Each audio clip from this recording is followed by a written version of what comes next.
Install Android 10 on Galaxy J5 2016 via Pixel Experience ROM. Please check the description for important notes and all the download links. First, download ROM and GApps packages, then transfer the downloaded files to the phone storage. Link is in the description below. Step 2. Boot your device into TWRP recovery.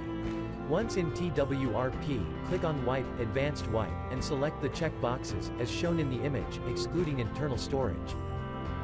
Step 4. Swipe the button to wipe the device. Step 5. Go back to the recovery main screen, and tap on the Install button. Step 6. Navigate to the storage, and select the ROM zip file. Step 7.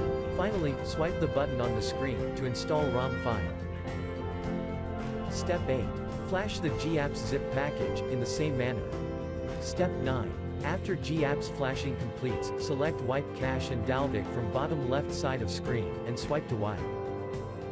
Step 10. When the flashing process is complete, hit Reboot System. That's it, you have successfully installed the ROM on your device.